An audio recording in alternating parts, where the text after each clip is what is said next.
The Thunder Road Mystery. I was driving home late one stormy October night, the kind of night where the wind howls and the rain pelts so hard you can barely see the road. Thunder rumbled overhead, and every few seconds the sky would light up with jagged bolts of lightning. I had just finished a long shift and was looking forward to getting home, but the storm was relentless, forcing me to drive slower than usual. As I navigated the winding country road, something caught my eye, a figure standing in the middle of the street. I slammed on the brakes, my truck skidding slightly on the wet pavement. The figure was a woman, completely drenched, her hair plastered to her face, and she was staring at me with a mix of desperation and confusion. I rolled down the window and called out, "Are you okay?" She shook her head, shivering from the cold. "My car broke down. I don't know what to do." I scanned the area, but in the heavy rain I couldn't see any sign of a vehicle. I frowned. "Where's your car?" She looked over her shoulder, as if unsure herself. It's, it was just there. It's gone now." That didn't sit right with me, but it was late, and I couldn't leave her stranded in the storm. Reluctantly, I told her to hop in. She climbed into the passenger seat, still shivering, and I turned the heat up as high as it would go. We drove in silence for a few minutes, the only sound the relentless rain hammering against the windshield. I kept glancing at her out of the corner of my eye. She looked shaken, but there was something else, something in the way she stared out into the night that made me uneasy. Finally, she broke the silence. "There have been a lot of accidents on this road, you know." I nodded, gripping the steering wheel a little tighter. "Yeah, I've heard about a few. It's dangerous in weather like this." She turned to me, her face pale in the dim light. "Not just because of the weather. There are other things. People have disappeared." That caught my attention. I glanced at her again. "Disappeared? What do you mean?" She hesitated, then started telling me details about some cases in the area. Accidents, hit and runs, things I hadn't heard about in years. It wasn't just the stories that bothered me. It was the way she told them, as if she knew everything, every little detail, things only a detective or someone involved in the investigation would know. She mentioned names, dates, places. A chill crept down my spine, and not from the cold. "How do you know all this?" I asked cautiously. She didn't answer. She just kept staring straight ahead, her expression blank, almost as if she wasn't really there anymore. I glanced in the rearview mirror, then back at her. Only she was gone. I nearly swerved off the road, my heart pounding. I pulled over to the side, rain still beating down on the truck. I looked around, trying to figure out what just happened. She couldn't have just vanished like that. I got out of the truck, the rain immediately soaking me, but I didn't care. I looked around, calling out for her, but there was no sign of her anywhere. It was as if she had never been there at all. Confused and more than a little rattled, I drove to the nearest town, replaying the conversation over and over in my head. Her words, her tone, the way she seemed to know so much about those unsolved cases, it didn't make sense. I couldn't let it go. The next day, after the storm had passed, I started digging into the cases she had mentioned.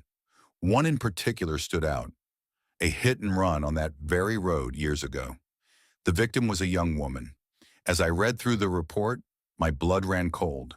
Her description matched the woman I had picked up the night before, down to the last detail. She had been killed in a hit and run during a thunderstorm, right on that same stretch of road. Her body had been found, but the driver was never caught. And the strangest part? The car she had been driving was never found either. Just like she said. I sat back in my chair, the realization washing over me. The woman I had picked up was the victim of that unsolved case. Somehow, on that stormy October night, I had given a ride to a woman who had been dead for years.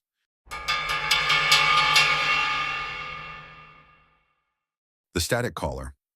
It was one of those October nights where the sky seemed to be at war with itself, lightning slashing through the clouds, followed by the deep rumble of thunder that made the ground tremble. The rain poured down in sheets, making it almost impossible to see the road ahead. I just settled in for what I thought would be a quiet night when the phone rang. Dispatch was calling. They had a strange case for me. A woman living on the outskirts of town had reported a series of bizarre phone calls. Normally, that wouldn't have piqued my interest, but there was something about this one that felt Off.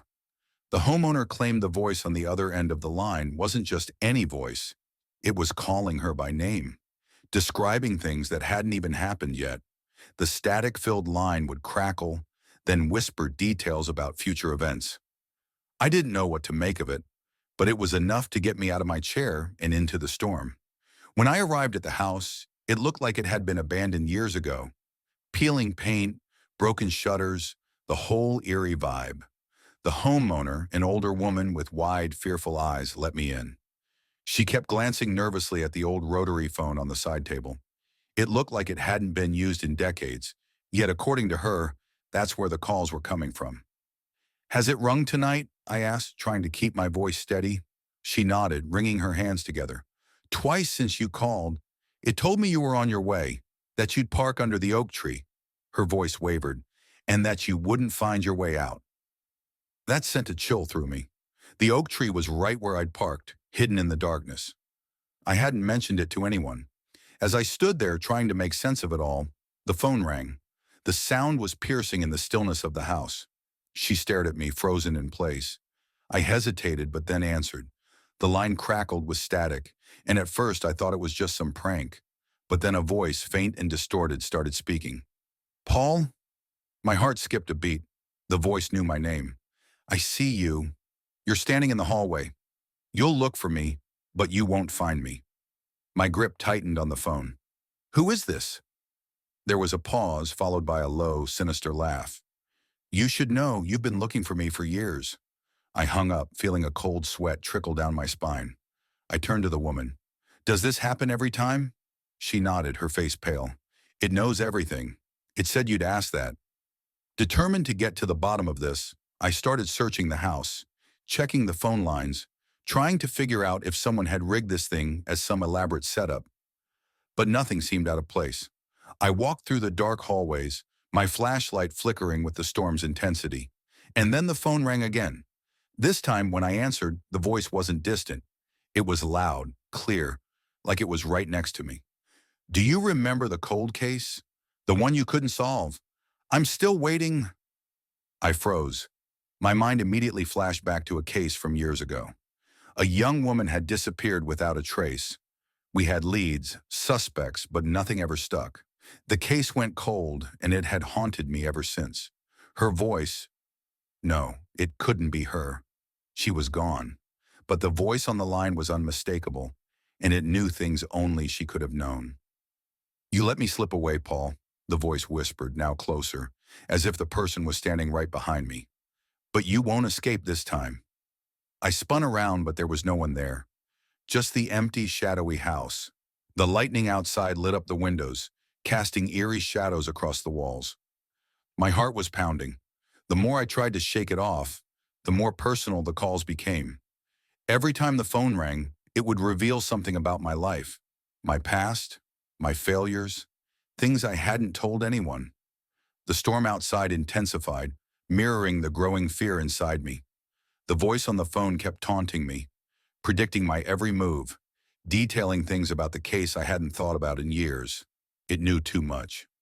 I spent the next few hours digging into the house's history, trying to find any connection to the cold case. And then I stumbled upon an old file tucked away in the back of a dusty cabinet. The original homeowner had gone missing under mysterious circumstances, the same woman from my cold case. She had lived in this house, her disappearance unsolved. And now it seemed like her voice was calling out through the storm. But how? And why now? The phone rang one last time as I stood in the living room, holding the file in my hands. I didn't answer. Instead, I turned and walked out into the storm, the rain washing over me as I headed back to my truck. The case was long cold, but something told me it wasn't over. Not by a long shot.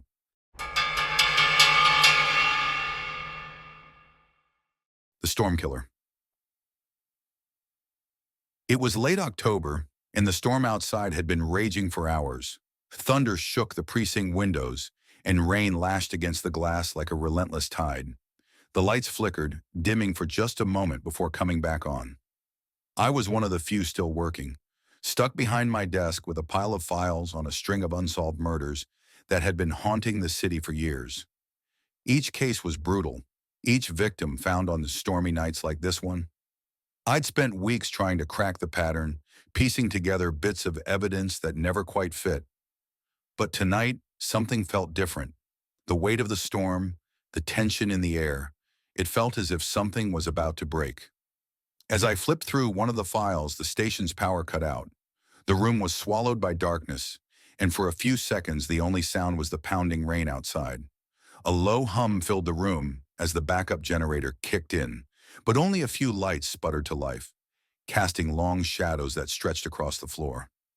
I leaned back in my chair, rubbing my temples, trying to shake the growing sense of unease. Then something caught my eye, a small, overlooked detail in the evidence, a pattern I hadn't seen before. Every single murder had taken place during blackouts caused by storms. My pulse quickened. I reached for my phone, ready to call for backup, when a loud crash echoed through the precinct, coming from one of the back rooms. I froze, my hand hovering over the phone. Then came the unmistakable sound of footsteps, slow and deliberate, moving closer. I stood up, my heart pounding in my chest. The precinct was supposed to be empty, but someone else was here. I grabbed my flashlight and cautiously moved toward the sound. My boots echoed in the dimly lit hall, the shadows around me shifting with each step. The footsteps stopped. I strained to listen, but all I could hear was the storm outside, howling like a living thing. Then from the end of the hallway I saw it, a figure just barely illuminated by the flickering lights. I couldn't make out the face, but they were standing there, still as a statue watching me. I called out, "Who's there?" But the figure didn't respond. Instead, they took a step forward. My grip tightened around the flashlight as I slowly backed away. My mind was racing. Could this be the killer? The one who had evaded us all these years, lurking in the storm, striking during blackouts? The figure stepped forward again, and I caught a glimpse of something in their hand. A glint of metal. "Stop!" I yelled, but they kept moving toward me, their steps measured, almost taunting. Suddenly the lights flickered again, and for a brief moment, the room was plunged back into darkness. When the lights returned, the figure was gone. Just like that, they had vanished. I stood there, breathing hard, the adrenaline coursing through me. I swept the flashlight around the room, but it was empty. My mind was spinning, trying to piece together what had just happened. Was it a hallucination? Or was the killer really here, watching me, playing some twisted game? I hurried back to my desk, fumbling for my phone. I needed to get backup, but as I reached for it, something caught my eye. A file, one I hadn't opened yet. It was sitting in the middle of my desk, the cover slightly ajar. I hadn't touched it. Slowly, I opened the file, and there, scrawled across the top page in fresh ink, were the words, "You're next." My blood ran cold. I scanned the room, feeling the walls close in around me. I wasn't alone.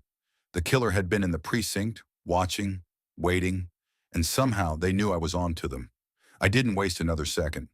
I called for backup, my voice shaking but steady. The storm outside howled even louder, and for a moment I felt like it was laughing at me. The killer had slipped through my fingers once again, but now I knew the truth. The pattern wasn't just about the storm, it was about the blackout. And whoever they were always one step ahead.